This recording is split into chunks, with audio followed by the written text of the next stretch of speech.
Well guys, welcome back. Some days you can find new ways to screw up. And I've really done it on this block here. Let me bring in and show you what I did and what we're gonna have to do to try to fix it.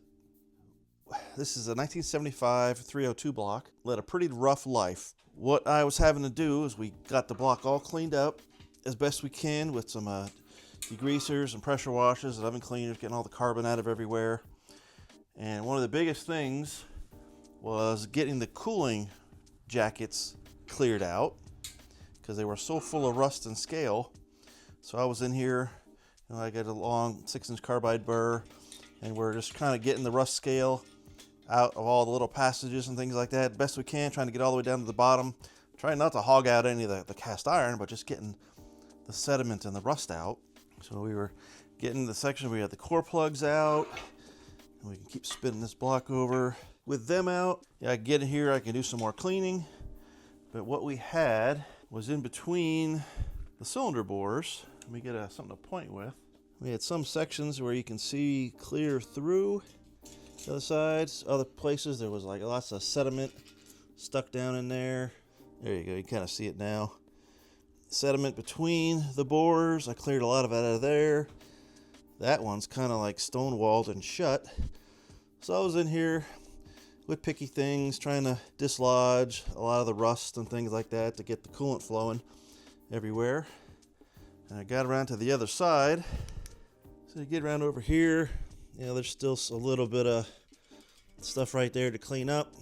And I had the great idea, so maybe if I can get like a saw blade in there, like a little hacksaw blade, and I can try to clean up little things. So get out my trusty old Sawzall.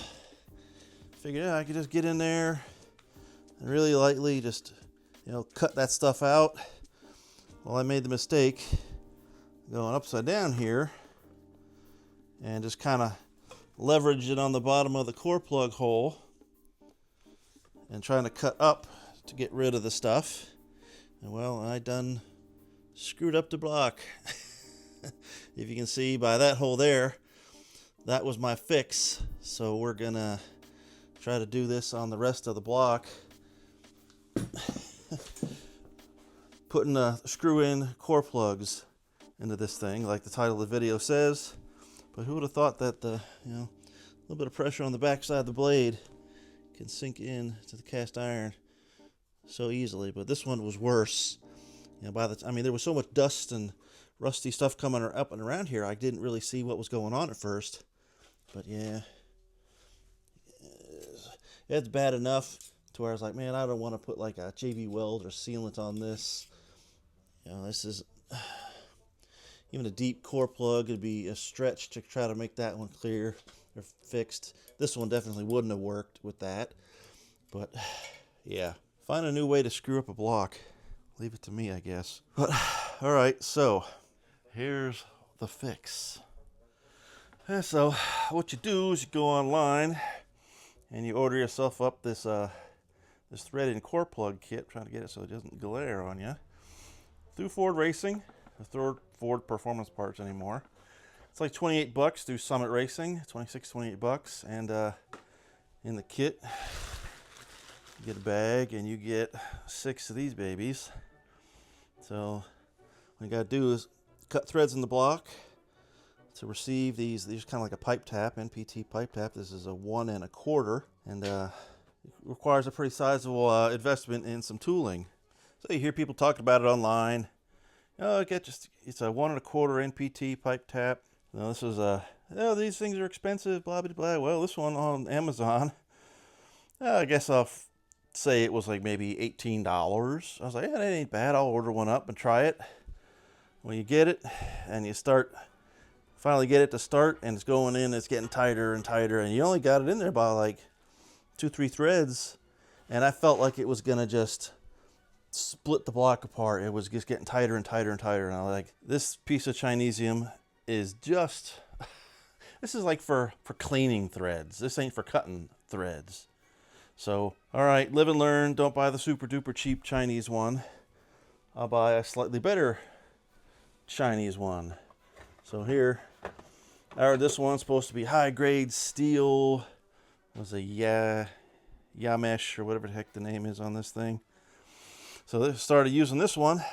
This one starts going in there and cutting really nice. It's easy to turn. And then you start to go to clear the chips out, and you back it off, and it's like, it gets stuck. Uh-oh. And you tighten it up, and it gets stuck. It gets stuck, and you hear this crunching sounds. And I was really panicking, and you can kind of see a little bit the flattened spots of some of these teeth in this tap. Well, this thing's so high quality steel that the tap is so hard that it was brittle. So, so here's my $45 tap, and I'm struggling to get it out of the bore. I was like, please don't screw this up anymore. Don't screw it up anymore. I managed to get it out, and looking at the teeth, I'm like, this thing is such a piece of shit. But I knew I couldn't send it back because of what I had to do to modify things still, because I had to cut the end of this off, because when you start getting too deep into this block, you need to go a lot further than the taper will allow you to, because you start over here. I started hitting the cylinder walls on the inside, so you got to cut the tap off to get to the wider threads to get it in, so you can get the plug all the way in and flush, or else the plug would be standing out like halfway, you know. So you got to get this tap in deeper. So I knew I had to sacrifice a tap to do it. So this was the one that got the nod for the sacrifice. So just in the mail today from the USA, I ordered off eBay a Made in USA Greenfield Industries, another third pipe tap. So hopefully this will be the ticket to getting these started. Then I'll finish up with this one, just getting those last couple threads cut, and we can get these screw-in freeze plugs all installed, and then we can get this block off to the machine shop because it's ready. The pistons showed up with the rings, and I'll bring you in and show you if I can screw this up any worse. So I did one. I thought that was the hardest one to do. Made sure I had it figured out, and that was with this old stuff. I just got this one today, hopefully to make quick work of the rest. So let me put you on a tripod, and I'll see what I get up to here. All right, so that's cast iron, and this should be able to go in dry. I'll try to get it squared up and started. And since it's got so many flutes, it does kind of start well. I don't know how many people have a tap wrench that's this big, so I got to use the big old flat wrench here so we can get her started. And it feels really good there. I'm gonna have to back you up. I need some more room to swing here. Let me try to go vertical on this thing. All right, this makes more sense now. Getting this thing to start, a lot easier said than done.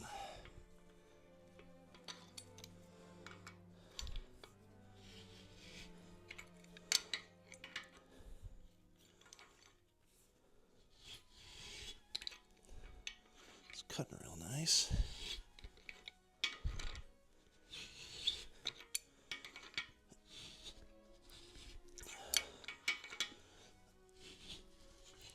Stop in a bit, take it out, and I'm just going to measure how deep I can go. I start hitting the block. Oh, it's cutting like butter now. All right. It's almost too easy. All right, let me take this out. Let's see where we're at. Because I'm able to go deeper in this location with this tap than you can in this location because of the proximity of the cylinder wall. So I don't want to go too deep, too quick.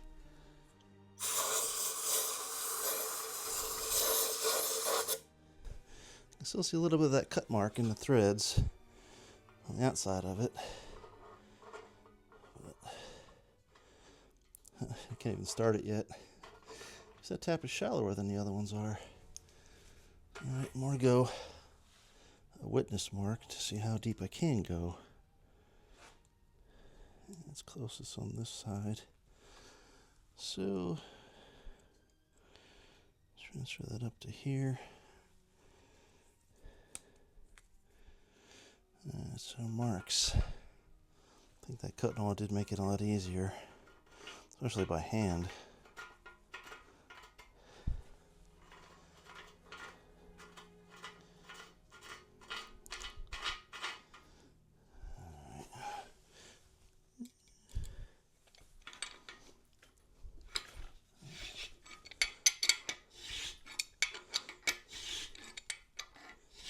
Tell you what, it's way easier with that other Chinese tap.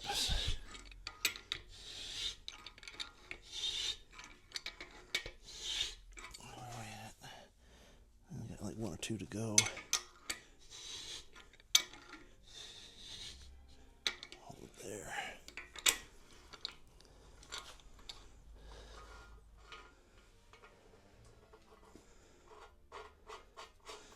All right.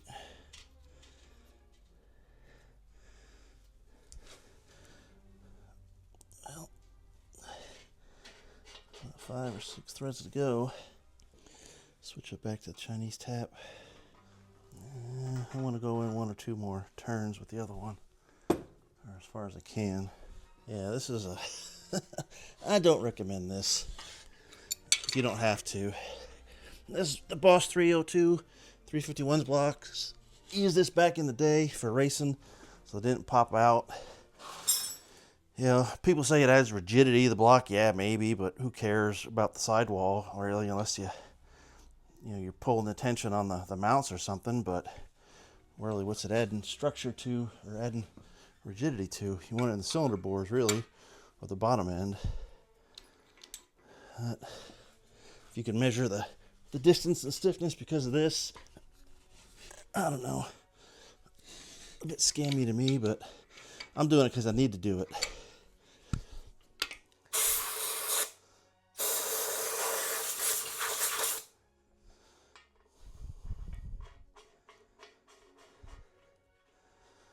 I think I'll be happy with that. Got as a 1/2 inch to 3/4 adapter. So let me put some sealant on this, clean it, carb cleaner, and we'll run this thing home.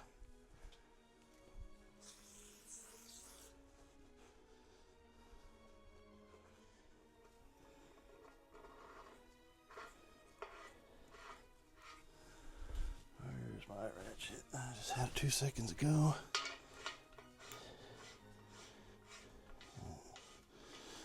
A little too much sealant.